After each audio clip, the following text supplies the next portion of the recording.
Hi everyone, welcome back to my podcast, and I finally found the time to record a video. And today, as guest, we have Rudrakh Vikram. If you've been following my channel for a while, you already know Rudraksh. He's the original Indian polyglot. He can speak a bunch of Indian languages like Hindi, Tamil, Bengali, and at the same time, he can speak a bunch of European languages like French, German, Spanish, and one non-European language, Arabic. He's the best when it comes to languages. So today, I decided to talk to him about if you should learn a language, what language you should learn, best resources to learn languages, and free resources, much more. Everything about languages. So let's get into it. Hi everyone, welcome back to my podcast, The Language Experience. And once again, I have the original polyglot, Rudraksh. Hi Rudraksh, welcome to my podcast. How are you? Very well, thank you, Akshay. And what's happening these days, Rudraksh? I really want to know because you were sort of disappeared from the scene and suddenly you're back. What is happening? I was just studying, finishing. I had a lot of things in my plate, so I was eliminating everything else and focusing on what was important at the moment. Yeah, and you just graduated, right? I graduated in the month of August. I finished my exams and I got my result in August, but I'll have my ceremony of graduation in the month of March now. So, firstly, tell me, what were you studying and where were you studying? I was studying economics and politics. That is the course I took up. That was what I was studying after I quit DU. So, I was doing German there.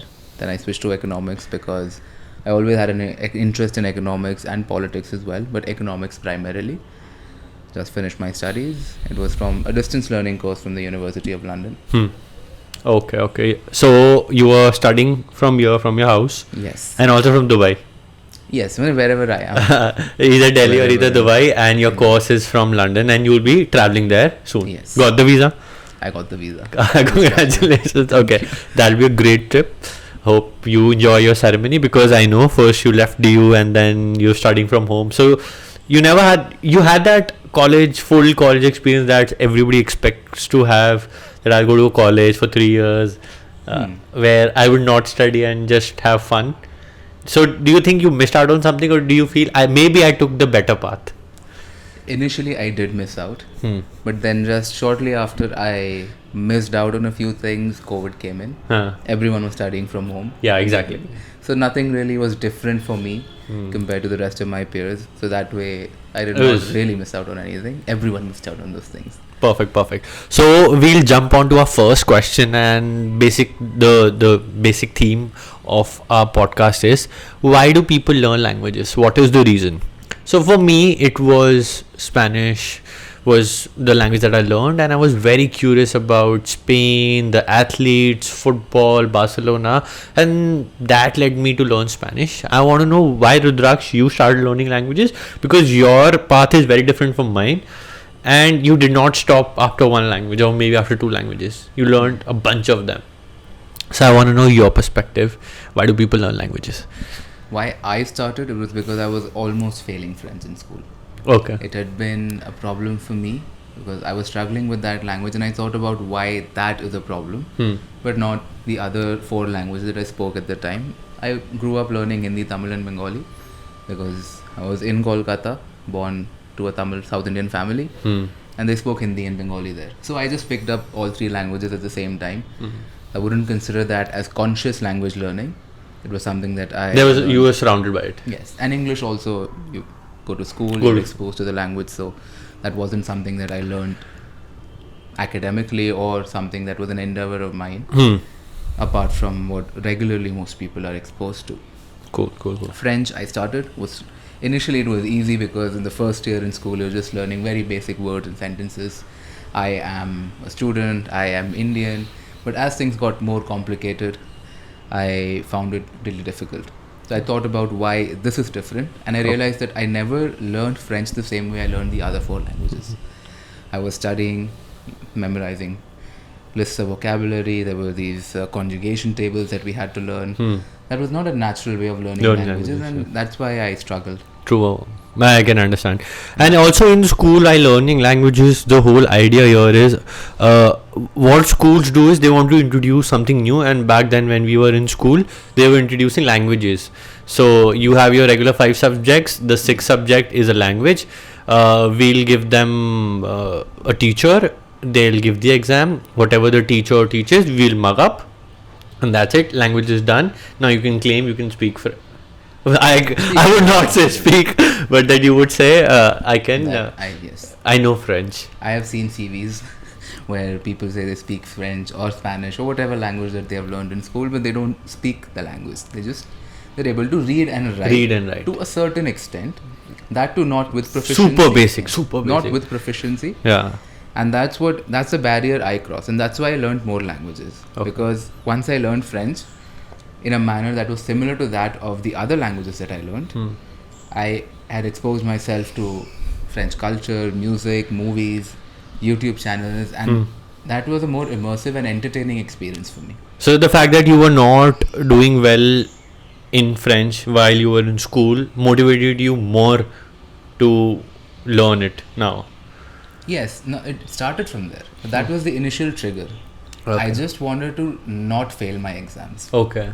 But then I got into something that was much more interesting, and gradually I developed more of an interest in languages, and I started Spanish and then German, and I was playing around with a few languages. I remember I started learning Esperanto. I spent it's a not fictional language, but a manual Okay. I think Fernando Torres and Kunagwara had the tattoo of that language on their hands. I'm not sure. Maybe that fictional language you're talking. Yeah, it's a made up language. Yeah. So that was the. If I'm not wrong, maybe it's that one only. Probably, I don't know. I haven't seen that tattoo. Okay, tell me more about the language. Even people would like to know what is this made up language. Esperanto is a made up language. It was made by, I think he was an academician who developed this language, and there are now actually native speakers of the language as well who've learned this as now it's a proper language with text, with literature, with grammar. It's mixed. It's a mix of a few European languages, and I don't know if they've also included other. I think Minions talk in that. Really? Okay. Maybe I think so, because when I hear them, it's a mixture of Italian, some Spanish words, French, because I'm able to get, and some French. So maybe could be. But they also have Germanic influence. Okay. Germanic in Esperanto. In Esperanto. Okay. If I'm not wrong, and if I remember correctly. Yeah. Not an expert in that. Okay, so getting back to a point, why do people learn languages? I'll point out the basic ones. Let's say you have interest. I had interest in Spanish. Football I learned. The major reason people learn languages in India is they want a better job. They think your regular courses will not help, and these language courses will help them land a good paying job. Yes, we talked about that last time as well, about what the right motivation for learning a language should be. That is the reason why people learn languages, to get a good job, have more economic opportunities, whether that is in India or abroad. Usually it is in an attempt to get opportunities abroad, outside of India. That is the primary motivation. Whenever I come across people who are learning languages, almost every time it has been someone who wants to get a better job opportunity or go for studies abroad. True. Because when I also started learning Spanish, my idea was I'll learn Spanish, and then Spain would ask this Indian boy to come to Spain because I'm somebody special. But then once you finish your BA honors, or once you finish your Cervantes or all those institute, you realize learning just a language will not land up you a job in that country. True. Because everyone speaks that language in that country. Yeah. You don't really have anything special about you. But have you met anybody, except from the little group that we have, who learned language because they were really interested in it and they did not want to get a job or something monetary out of it, just for the pure love of the language? I've met Lakshya Khurana. No, somebody else. I have met a few people, but they are a minority. Okay. Most people that I see who are learning languages are learning because they want opportunities abroad. And most of the people in the minority that I have met have been online. Been online, okay. Yes. Never in person. One or two, yes. Some have been in person as well. I met someone at Alliance Française in Delhi who did seem to learn the language because he liked the language. Okay. But still, It's a very rare. Because I had one girl in my class, like her case was sorted. She was from a very good family. They had a furniture business, so she never wanted. Like, she was a gold medalist in BA and in MA, and she never wanted to get a job out of Spanish. She was learning because she wanted to learn a language, and she did not want to learn French, so she chose Spanish, and she did amazing. Now, no Spanish jobs out of love. Now, what she's doing, I have no idea, but very few people who learn languages out of love.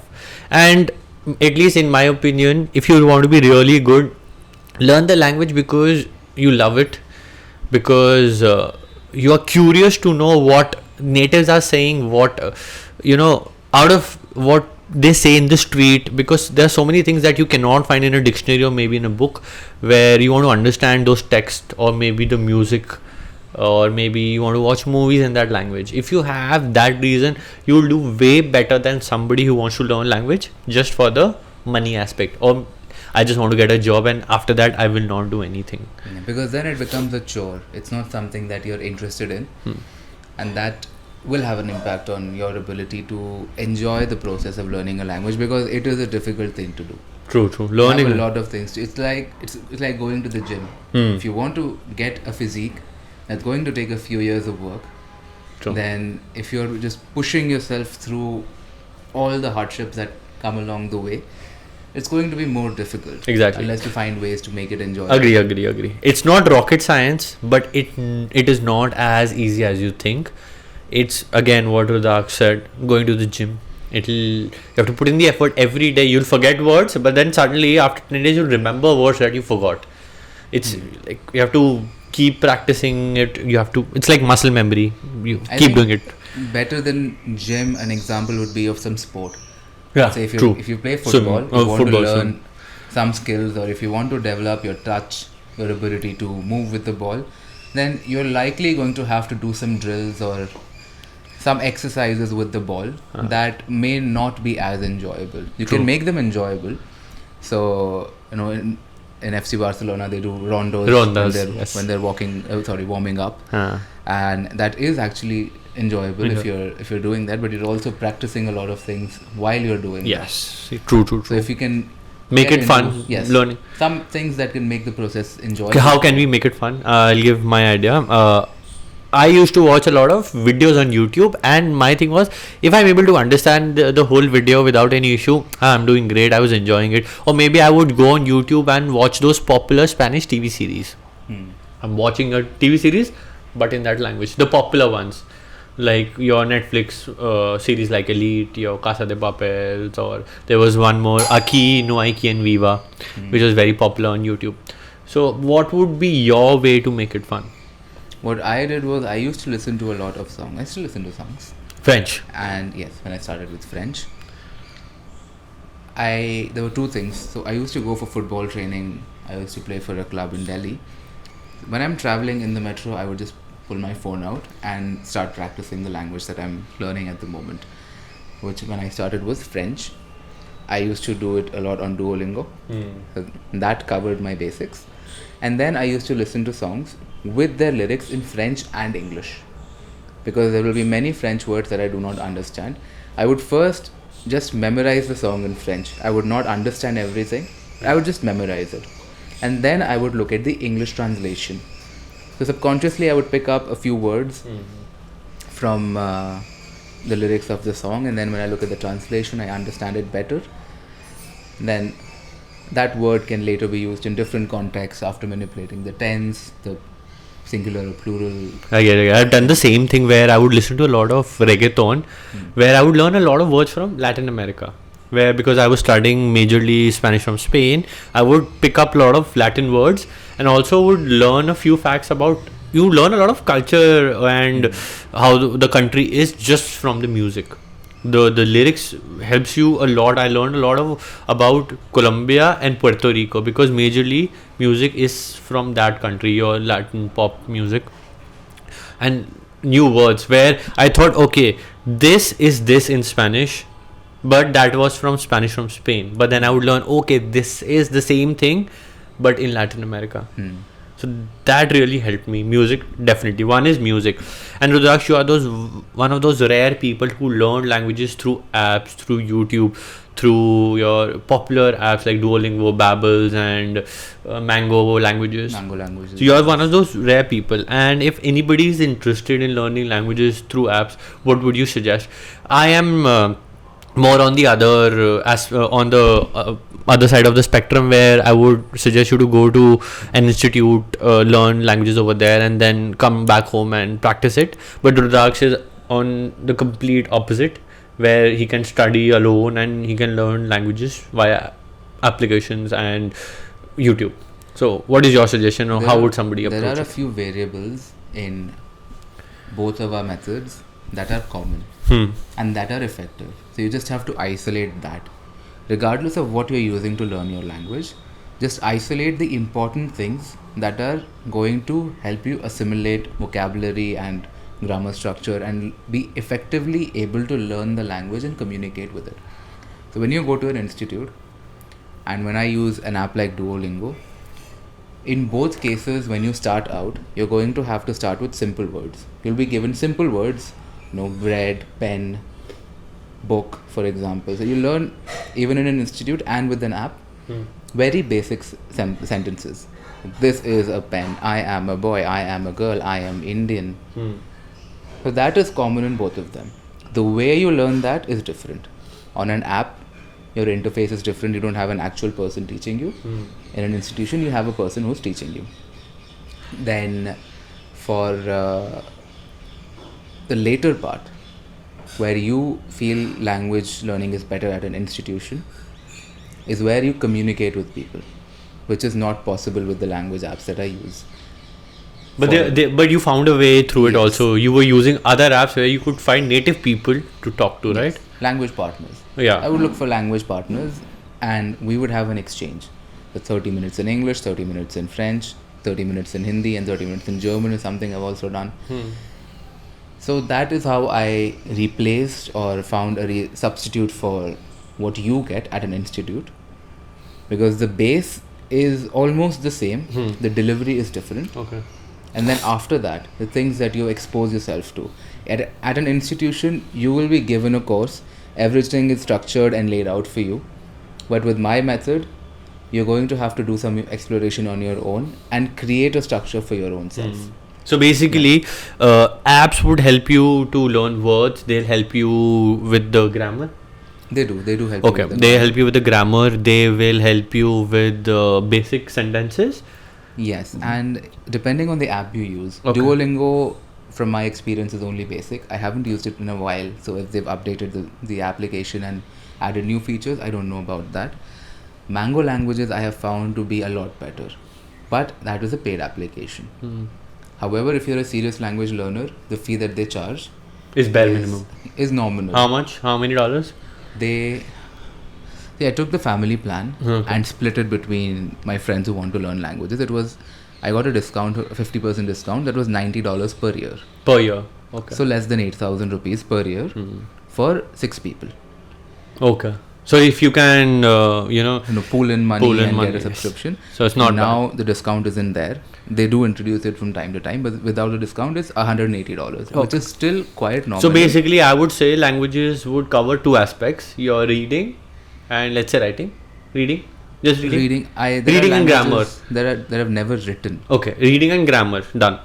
But for speaking and understanding, you had to find a language buddy. Yes. Or sometimes what I would do is I would listen to people speak when I'm watching a video and I would imitate them. So that would give me practice of speaking, in the sense that I get The native way of practice speaking it. pronouncing words That's correct. and Yeah. getting some sentences out of my mouth. But that is not communication. No back and forth is going on. Okay. Even I've done it where I would pick up few Spanish, like one very common is madre mia in Spanish. It's one way is an Indian way of saying it. Indian way means, like, I am Indian, so I would say madre mia, normal. But there's a very Spanish way of saying it, which is madre mia. Like, you don't say it, but you say madre mia in a way that you sound more closer to the native. Okay, so it is very important. In Spanish, it is not that important, but I assume in French it is very important to improve your pronunciation. It is, because not very important, as long as you can get yourself, as long as people can understand you, it is fine. Of course, you cannot be way off. People understand you, but if you still have a strong accent, it doesn't sound great. So in French, there are certain sounds that do not exist in Hindi or English, particularly the R. which we also talked about last time, if I remember correctly. So those sounds, I think you should practice on your own. Although people just use the regular English R. So in French, it is R, the back of your throat, and we just say R. The way they say Paris. Yes, so we can say Paris, but in France they say Paris. Paris. And it is acceptable if you use the R, but Okay. some other sounds like how And this is just if you want to be really good at languages. You can be average. Everybody can be an average person. you can It's- have an accent. Yeah. That is fine. In Africa, if you go to native French speakers there, they'll probably say R. It's more similar. it's a thick accent. It's a thicker R, similar to that of Spanish. So if I think about an example, so there's a word, if you say assembly, it's in French it's rassemblement, but in Africa they probably say rassemblement. Okay. In France they say mon, Africa rassemblement. Okay. It's understandable. But There's a different way of difference. saying the same word, and both are acceptable depending on And the in India person. we say rassemblement. Rassemblement and Ra is sometimes very the Hindi wala ra. Hindi, English wala ra, and certain words we make a mistake, which even native English speakers do, where we sometimes mix the English and French pronunciation of a word that is very similar in both the True, languages. true. For example, in Spanish you have area, Spanish area, Institute. idea, and the more chocolate, chocolate. So you write it exactly the same way, or nada in English, nada. Yeah. So, meaning same, everything is same, perfume, same, but the pronunciation is different. It is different. So yeah, people can make mistakes. Yes, because you're used to the English pronunciation. Institution, constitution, and I've heard people say, institution. It's institution in French, and in Spanish it's institución. Institution. The N is very prominent. Yes, true. Now, Rudrak's next question. A lot of people can read languages and understand a bit, but they cannot speak in that language. What is the major reason? I want to know Rudrakh Vikram's perspective. My point of view is that we just learn it in a way that is not right for a person to be able to speak in a language or even understand it. It comes from our education system, I think. Yes. Mugging up, Because vomiting we in don't- the exam. we don't get a lot of exposure. Anyway, when we're learning language in school, we are supposed to get to an A2 level in 6 years. The 6 years for an A2. And tell people the actual time. How much time does it take to reach A2 level from an institute idea? Right? From an institute, if I'm not wrong, they'll take 2 years to get you to a B2. Yeah. And A2 would be 4-6 months. 6 months. 6 months. Okay. So something that would take you 6 months, a school would take 6 years, and even after those 6 years, you cannot speak in that language. And the major reason I feel is because we are forced to mug up and then vomit everything in the exam, and you're never incentivized to speak in that language. Why? Because Not often. we have to take admission in those colleges, the popular ones, and वहाँ पे तो French काम नहीं आएगी. So foreign why languages, put they're focus? just an additional subject True. which can make parents feel good about Okay, so the school and that their child is learning something. learning something, co-curricular activity. True. That's So the problem. one thing is, okay, school we're never taught to learn languages. What could be the other reason? People who go to universities like DU or JNU, or people who go to institutes, but they're still not able to speak in that language. They're good at reading it, understanding it. I don't have a lot of experience with institutes. I went to Alliance Française there. I talked to a few people. Some gave good reviews, some gave bad reviews. It apparently depends a lot on the teacher that you are assigned, and the quality of your education there will depend on the teacher. And also, if you are at an institute, usually what happens is that you're taught in a similar manner. You're not given a lot of exposure to speech, to listening. I was given that exposure in Delhi University. The problem was that a teacher has to take everyone together, and that means the worst student in the class and the best student in the class will both have to be considered, and the teacher has to be considerate for everyone. So if there are students who are not really interested in learning a language, and the overall system is such that students are made to move on to the next class, Even the if next batch. even if they do not have the ability or the requisite skills, then it was a problem. Because then if one student has followed the curriculum, they've learned the way they should be learning and put in hours of learning after their classes as well, they are going to be at the right level or a level above where they should be at the end of the semester or the time frame where your teaching period ends. And then there is a student who does not really care much. But even if that student gets promoted along with the other students, then we have a problem, because the teacher has there's a mismatch in the class. The teacher still has to take everyone together. And we can't blame the teacher, because they have to do their job the way they're supposed to. But now there is a hindrance, and that's going to affect the quality of education for everyone. And India, in Delhi University at least, I've seen from not just my experience, even after talking to other people, that you do get promoted to the next semester or the next year, and you're allowed to sit for an exam that you failed in the first so semester basically in the third one. so I've done my graduation from there, from the department of languages over there. So let's say I'm really good at languages, I'm excelling, and somebody who failed the exam in the last semester would sit with me, would study, but at the same time, where I would give 4 exams, he would be giving 8 exams, 4 for the current semester and 4 from the previous one. Now imagine, I think this is from not the previous one. First semester. okay, goes to the third one. So you skip one semester and you go give the exam in the third. So it's odd versus odd and even versus even. So the first semester exam you would give in the third semester, and the second semester exam you would give in the fourth semester. So basically you have already missed out, or you already failed the basic, but now you will appear for the, let's say, B1 level exam. So you not just that. So you've failed A1, you've done A2. I don't know if you passed or failed, and now you're in B1, and you're sitting for A1, B1 exams both at the same time. So that may work for other subjects at the university. For eco, your political science, your geography, because at the end of the day, you're reading English. And your courses may not be interrelated, and it may not be a step above what you've learned in the previous. But languages are formed. It's like a wall. Like if your foundation is good, if you're putting those bricks perfectly, then and then only you will have a good wall where you can speak in that language. It's like having a shaky foundation. You're building the first floor, and then you take the second and first floor together. So one reason is the structure of how they're teaching languages in universities. The other reason that we discussed before the podcast was you have to be not really good. You have to be good at English.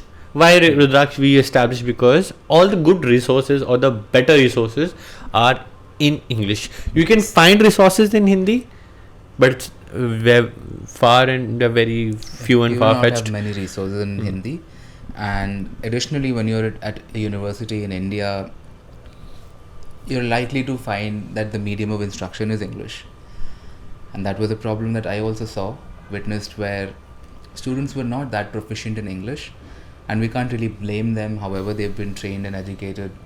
It's the system that they've come out of. Now the teacher there, she spoke Hindi, English. One of the teachers she could speak Hindi, English and German. German was the language she was teaching. So if there is a student who can't really speak well in either Hindi or English, then there's some problem there. The teacher is not able to communicate well or get a point across when she's explaining something. So adding to that, I want to add that you would find those experienced teachers with PhDs who can speak Hindi, English and the target language. But then you have foreign teachers coming. A lot of them. They don't speak the native language. They don't. You are expected to have not a foundation, but a proficiency in English to be able to learn a language at an institute. And then the other problem is that if you're using online resources like I did, all of it was in English. There wasn't a single resource that I used that was not in a native language. That was not using English as the base language. Even Duolingo, they've now started Hindi for English, but I don't know if they do the same for other languages. So if you're looking for quality resources, they're almost always in English. So if you don't have a good proficiency in English, then you will struggle to learn any other language that you're trying to learn. I agree. If I think about YouTube also, the resource that I use for my students, and we were talking about it today, easy Spanish, easy Portuguese, easy German, easy French. you have your subtitles in the target language and then And in English. So English, so one opinion that I have is you need to have a strong your base language, and if it is English, great. But if your base language is a native language, let's say Marathi, Bengali, or maybe Hindi, it can be a little difficult for you to, like, it's a challenge. It's a upward challenge for you. And regardless of whether it is languages or something else you're learning, learn English, because if you want to become proficient in any field or gain expertise in any industry, you will likely find that the books, the resources, the training material available for that particular skill that you're trying to master is going to be in English. Yeah, true. Just learn English. I know that you can have a sentiment and pride of your own mother tongue or your native language. No one's telling you to neglect that, but the reality is that a lot of things are in English, and it will be for your own advantage best for you to learn English, and then go ahead with that. Whether it's languages, or you're learning programming, or if you're learning marketing, any skill. Yeah, programming is basically English. Yes, programming, even for foreigners, if they're a native speaker of French or Spanish, they'll see that the programming languages, they have a base in English. Base in English, yeah. So in some programming languages, if you're creating a variable, you may have to type in VAR. So that's a short for variable. First you have to understand what it means, and you write. We have const, VAR, words that are derived from the English language. So it makes sense if you learn English. And even in the corporate sector, language can get you so far. You will hit a ceiling. Now, if you want to grow, you have to be good at English. You need to have presentation skills. You need to have a good personality or total personality development. And if you can speak English, by default, you'll be confident. Like, I can speak in front of 10 people confidently in English. So languages will get you a job. But after a while, if you want to grow in the organization, if you want to grow in the hierarchy, you need to learn other skills. And the first skill would be good at English and public speaking, where you can present. Public speaking is important. And I don't mean speaking in front of an audience, just maybe 10, 12 of your stakeholders. Being able to speak, and then English becomes important for that, because if you're trying to learn all these skills, again, probably the person teaching you or the resources that you use will be in English. True. So English is very, very, very important. Any other reason you feel, Rudraksh, why people are not able to learn languages or not able to speak in that language? We spoke about this last time. The right motivation is not there. You're trying to get a job, you're getting a place in a university. That's going to be a chore, as I just mentioned a few minutes ago. Okay. Have the right motivation. If you're actually enjoying using the language, the process may still not be as enjoyable as actually speaking and communicating in it, especially when you first start. I had been in a comfort zone for a while with French, Spanish, German, because I had the basics and I could understand. German was still neglected. Mostly French and Spanish was what I was using. French and Spanish. Understandable. Then when I started Arabic, I procrastinated a lot. About 2 years before I finally decided to put in time every day to clear the basics, because I wasn't enjoying the language. I had gotten used to enjoying French and Spanish because I had already gained a proficiency that allowed me to communicate in those languages without really having to look for words or struggle. And I also want to tell people that all these languages are very similar. These are your romantic languages. Yes. French, Spanish, Italian, Romanian. These are your romantic languages. So if Portuguese also. So let's say I'm very good at one language. Like right now we were reading a comment in French, and I do not speak French. I have no idea in French, but I could guess what somebody had written in basic French. I could guess this means this, and I was able to understand that sentence without any issue. Why? Because I'm good at one language, and these languages are so similar, especially Spanish and Portuguese are very, very similar, and Italian also. Yes. But in a written sense, all of them are very, very similar. So it becomes easy because okay, this is the subject, this is the object, this is your personal pronoun, these are your nouns, and some of the words are exactly the same. Yes. Or maybe you will find falsos amigos or false friends, where words exist in both the languages, but only the meaning is different. Yes. So they're very similar. But when it comes to German or maybe Arabic, now it's a language from a very different family tree. So now you have to reprogram yourself. You have to find something very similar. While I did one level of German where I was working, I could not learn. And the reason was, firstly, let's say you work for 8 hours and then you go to learn a language, it is very difficult because you're already exhausted. And learning languages require to get up, or like get up on time, be fresh, and then go with a tired mind. Do you agree or not? With a tired mind, it's very difficult to learn. It is. You should not be doing that with a tired mind, especially if you're just starting a language. So if I'm doing Arabic and French together, which I've practiced both languages together, I would do Arabic earlier in the day because I know it's going to take a lot more mental effort. And French is just an easy save. It's a walk for you because you're more revising. I only have to acquire a few new words.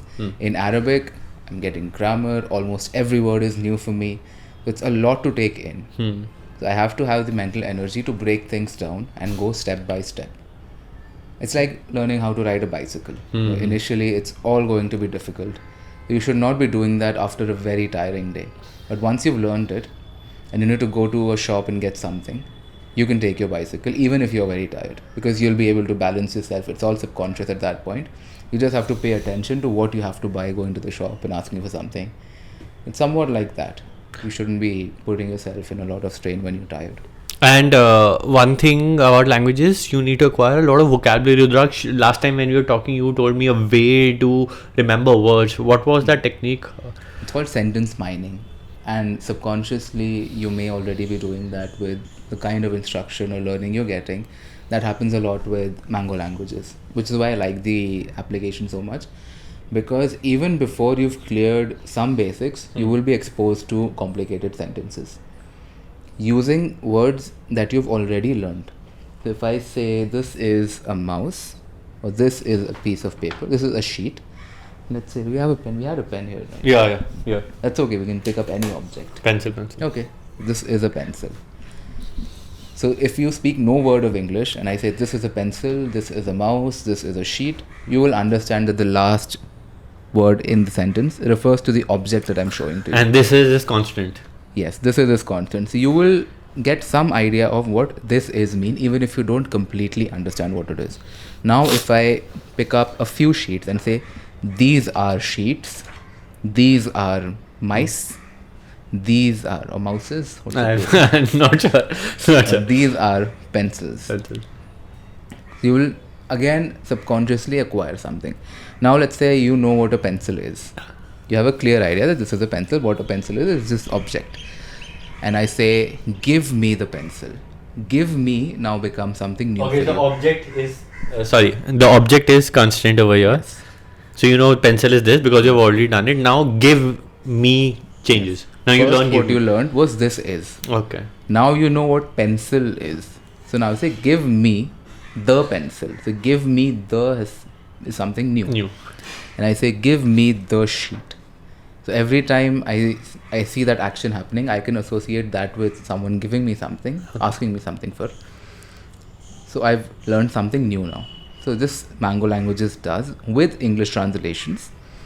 And then imagine how you can keep manipulating with all the things that you have. Now I said give me the pencil. Then I say give me a glass. Yeah. Okay, you've learned a new word now, glass. Okay. We've got that. So that's another word that you've acquired. So now I'll just change things a little bit more. With this glass of water, if you drop this glass, I'll say I won't drop it. The pencil. We can drop the pencil. Okay. I dropped the pencil. Now I have this new word, I and dropped. Past tense. I and dropped. Or I drop the pencil. So let's keep it simple. Present tense. So I've learned a new word, two new words, I and drop. If I give you the pencil and you drop it, you drop the pencil. So now a new word for me is you. Now you did not know I and you. Sorry, I and drop you did not know. But now I've manipulated the sentence with I drop the pencil. I've gone from that to you drop the pencil. So you've seen this word drop twice in two different contexts. And you've seen what this action is.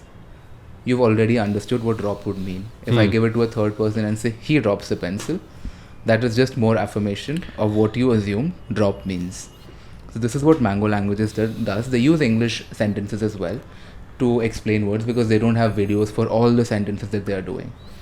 But I had just used words that you were already familiar with and introduced new vocabulary and also grammar that you were not familiar with.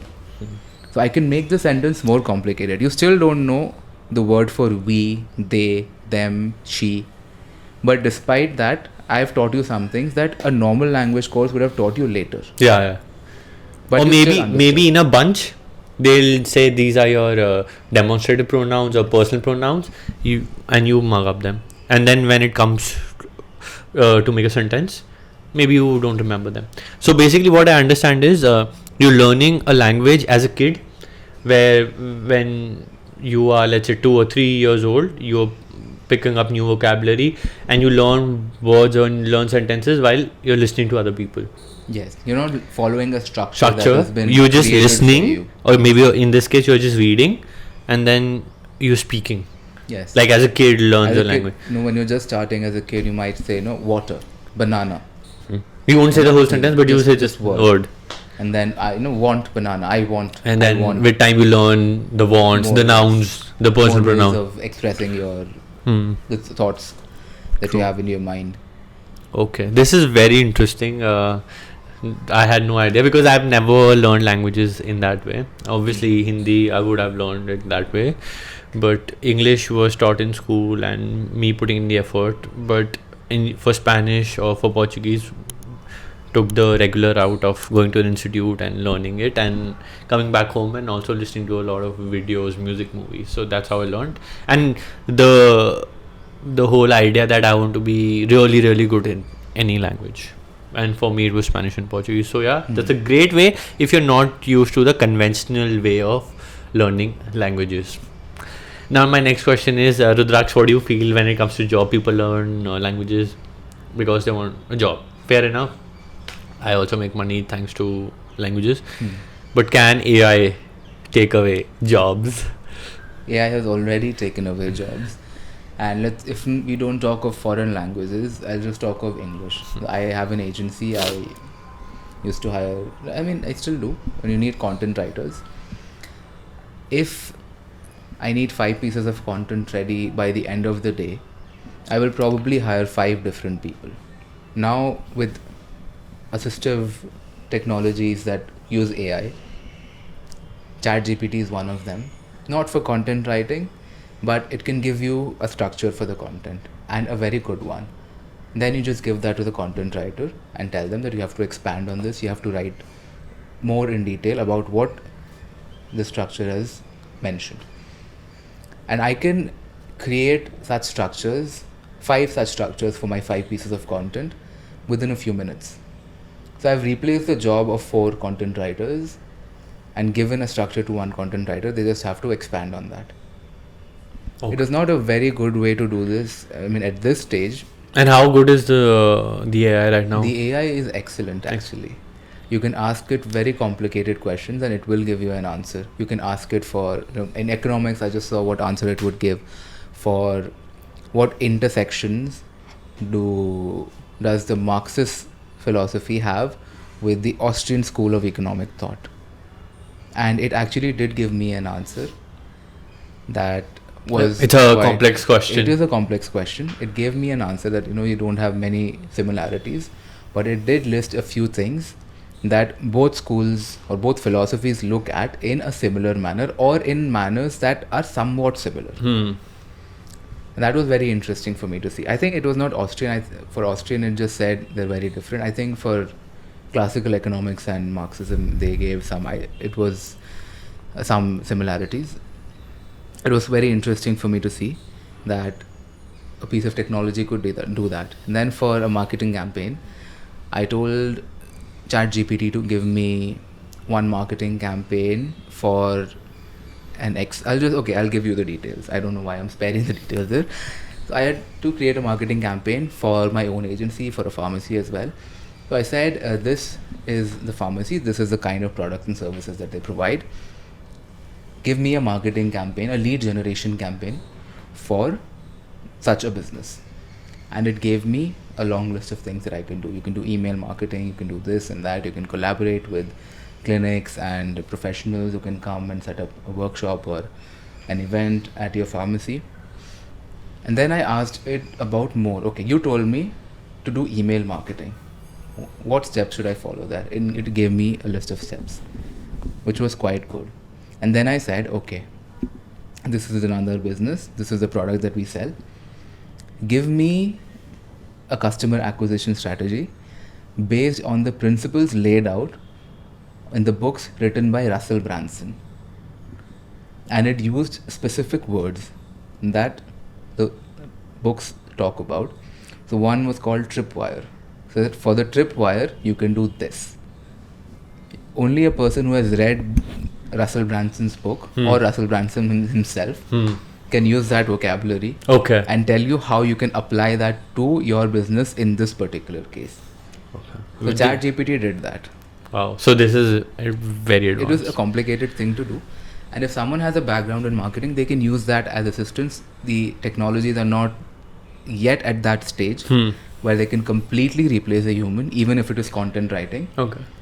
But it is quite... But you can reduce, let's say, a 10% team to a 2-3%. Okay, 2-3. Not 6, 2-3. 2-3. Of the 5 content writers, I so only need the one. best of the best would survive. Yeah, so if you have a specialized knowledge of the field and you can use these technologies to assist you, you'll do really well. Like when I build websites, I just go there, I tell ChatGPT to give me a structure, and I can use that structure, which is basic for a web developer. But if you are just learning and you don't have the expertise to build on that, and that stage was where you used to learn things, that is gone.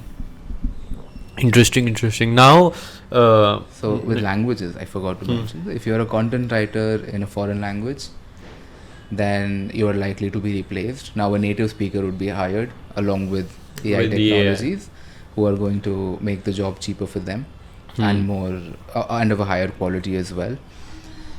There's Jasper.ai, which is specifically for content writing. Okay.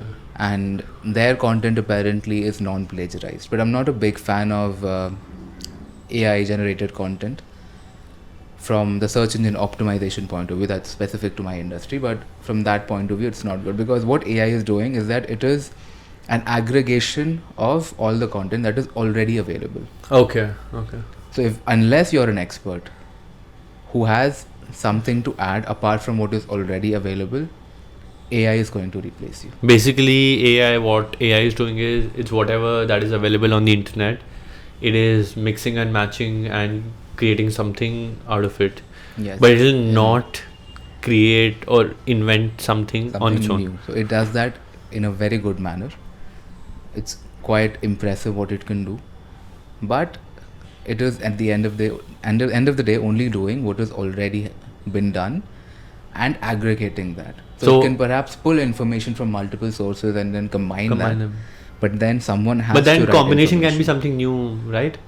The combination can be something new, but it will just be a combination of something that already exists. So it is new in the sense that it is a new piece of content based on something that has already been written. So what humans do, like we are inspired by things. Let's say the music that I create, or the sentences that I'm saying, or a video that I make is like, it's not 100% original.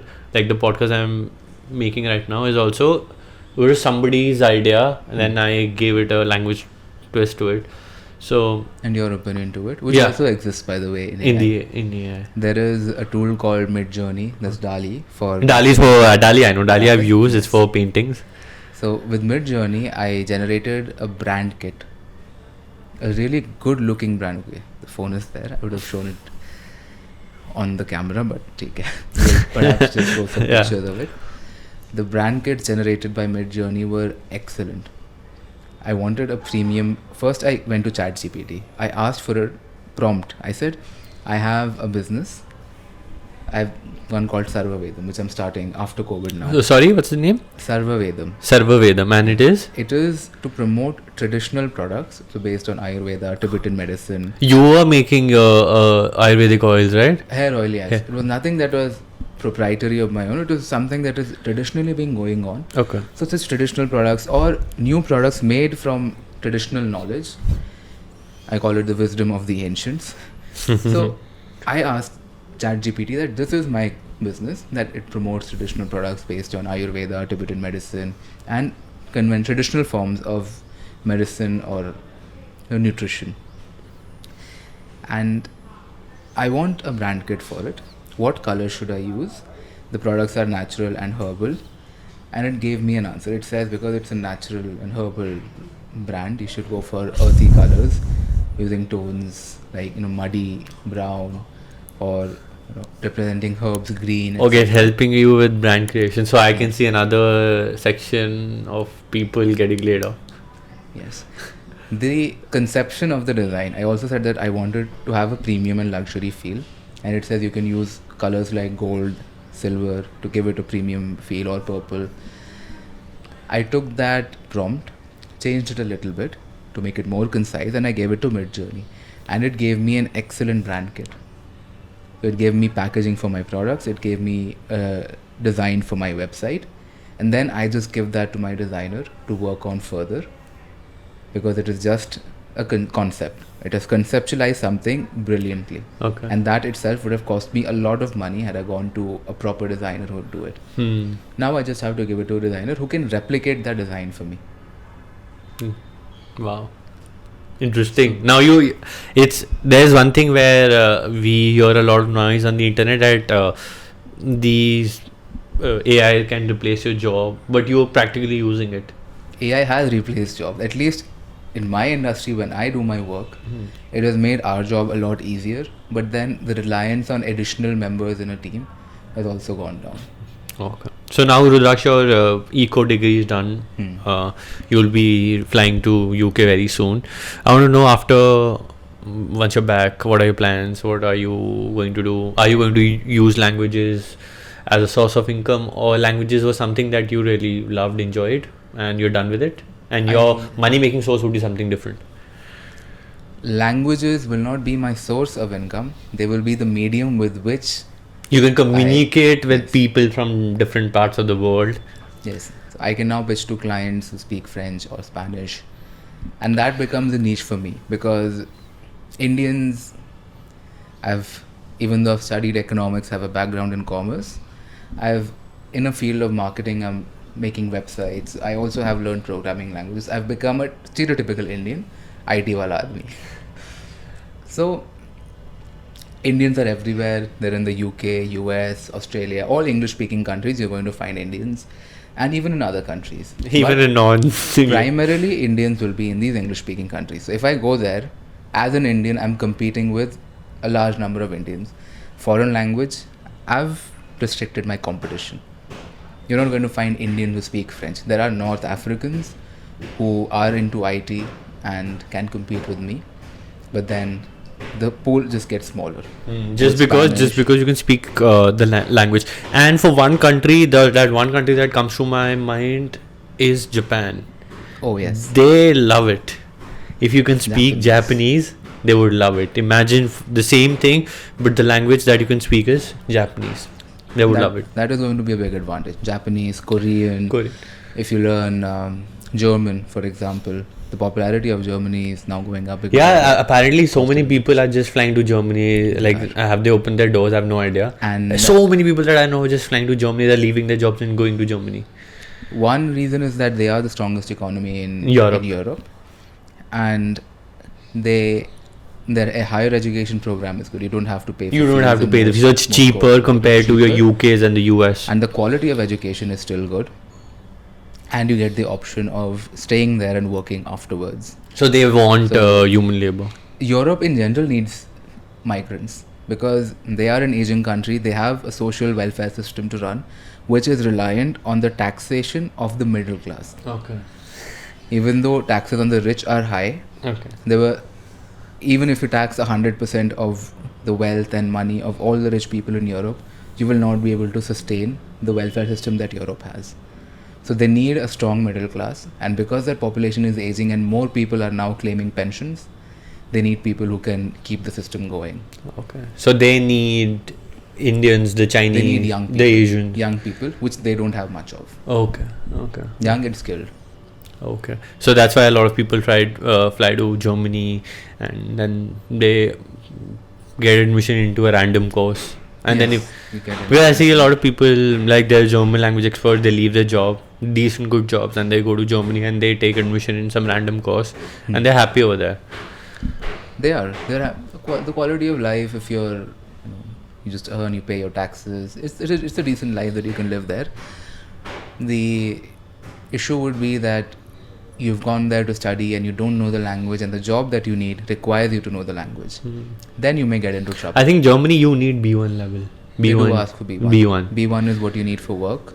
B2 is what you need for migration. C1 is what you need for academic study. I don't know if you want to teach or if you want to study further. Study in German. And then using German as the medium of instruction. Okay. But Germany is predominantly, like, it's obviously German, but a lot of people, like, all of them can speak English. The younger generation can, I believe. I don't know about the You older don't generation. Because if I compare it to France, Spain, Portugal, Compared to them, I think Germany is better.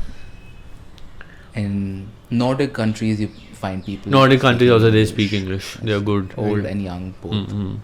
I think even Sweden, I see a lot of people, Indians going to Sweden to study. Like maybe they have a similar program. I'm not sure. Maybe. Education is expensive in Sweden. Even the cost of living is high.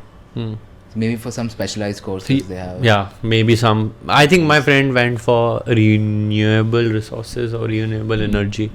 So what is going to happen in future? So maybe they're going there because of that. But yeah, interesting. Now we are almost about to finish the podcast. Rudraksh, do you have any question for me or anything that you have on top of your head? Are we really finished? Yes. English before I... Okay. Done. You covered almost. Yeah, good online free resources. We did talk about. We talked about resources. What resources in particular? That depends on the language that you're trying to learn. And I was also making a page on my website where I would list all the resources. I had started for French. I perhaps should finish that. So for most European languages, you have Duolingo only for the basics. That is not the only resource you can rely on even when you're covering the basics. You've got Duolingo, you have Mango languages, which I would recommend if you can spend the money. It's not even expensive. $180 for 6 people. But while making videos on YouTube, I realize people don't even prefer paying that or even can't even pay that. So let's just talk about free, like zero. See, $180 by 6 by 12. So by 6 is $30 per year. That's about 2,500 rupees per year. So not even 250 rupees per month. So I think around 210 rupees, something around that range. That is a very nominal amount to pay. So you would suggest Mango? I would suggest you're not even paying 10 rupees a day, which is a very nominal now when you say 10 rupees a day, now it's a better way of looking at it. 10 rupees come and go just multiple times in a day. So 10 rupees is nothing for such a good resource, which you can use every day for 1 year. And actually, if you use it seriously, if you're a serious language learner, you can get to B2 by the end of the year. But that is a good investment to me. And then you have these YouTube channels, Easy French, Easy Spanish. It's on YouTube. I use it. I've used it. I still use it. That is excellent if you want to learn languages. You've got Duolingo, Mango languages, Easy French. Let's only talk about free as you mentioned earlier. So you've got Duolingo, you've got Easy French, Easy Spanish, these YouTube channels. There are also other YouTube channels that I think for Portuguese I use Fluent Portuguese, and this is again good. Why I feel they're good? Because they have the subtitles in Portuguese and then in English. Now they make your life very easy. There's also French Pod 101, Arabic Pod 101. Okay, the pod channels. They're quite good. Then you've got websites specific to the language that you're learning. There is RFI for French. And for Spanish, is Spanish Dict. Spanish DICT. Okay. In RFI, you have these radio recordings that you can listen to, and then they have question and answers based on what you've listened or what you have read. That is good. There's something similar for German, I'm not sure. And depending on what language you are going for, you may or may not find free resources. So for the most popular ones, French, Spanish, German, you're going to find plenty of resources. But if you think about it, is it necessary to pay to learn languages? Because I have paid, you have paid. I've paid to an institute, you have paid to applications. Hmm. So yeah, is it necessary to learn, to pay to learn languages? It isn't mandatory, but how much do you value your time? Mango Languages saves a lot of time because you'd be scouring resources, going across all these different websites to learn what Mango Languages Like if you're has. intelligent enough and if you're frugal enough to find 10 resources and you're able to give time, then you can do it for free. If spending 10 rupees a day is worth less than losing a few hours going around here and there, then perhaps you can go for that. I would recommend that you do go for Mango Languages and then use other applications, free applications along with that. Mm-hmm. Because there's no dearth of applications. For Arabic, I did not find good resources. Mango was excellent. And after that, I can add in music, YouTube videos, which I normally do for other languages. Because Duolingo's Arabic was, at that time when I first started, not really that good. Okay. Interesting. So we're coming to the end. Rudraksh, any questions? You did mention that you're focusing more on Portuguese now. Yeah. So tell me more about it. So So I made a list of things I want to do this year. I've been using Portuguese in my work, but again, I thought I'm able to understand it.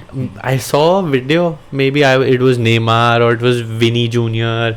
or Rodrigo, I don't know, and I was able to understand most of it.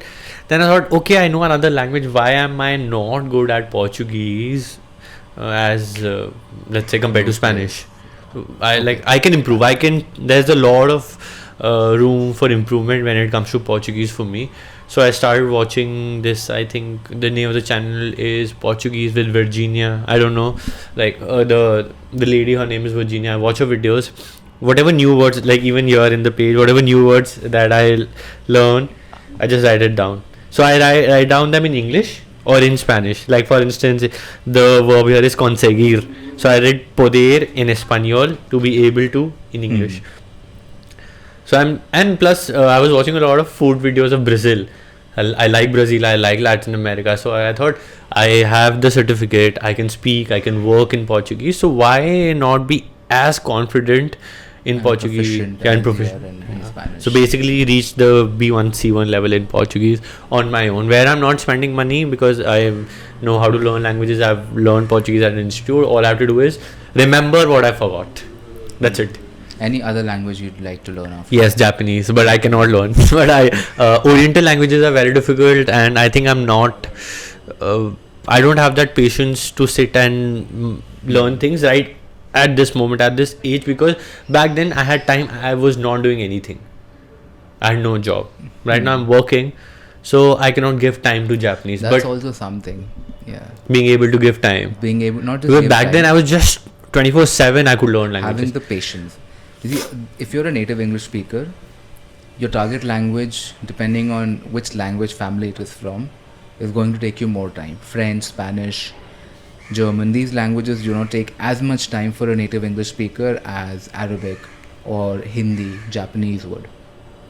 So you're going to spend 30 or 40% more time trying to master these languages. One of the reasons that can come to my mind is that when you learn French as an English speaker, there are words that you are already familiar with.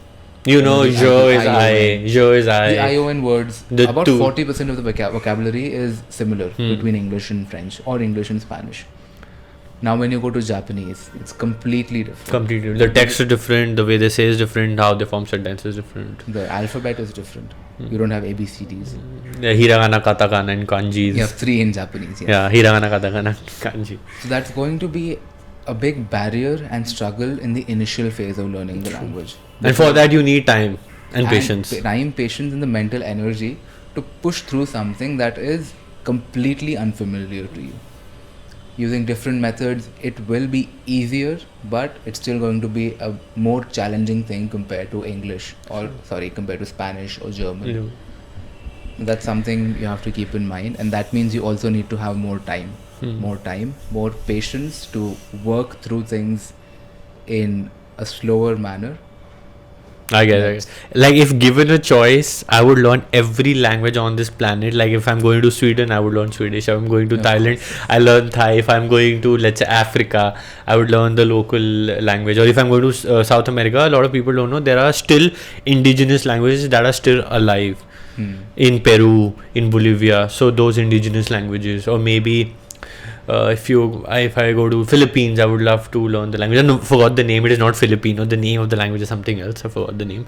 Tagalog, if I'm not wrong. Maybe yes, ma'am. You're right. If I'm not wrong.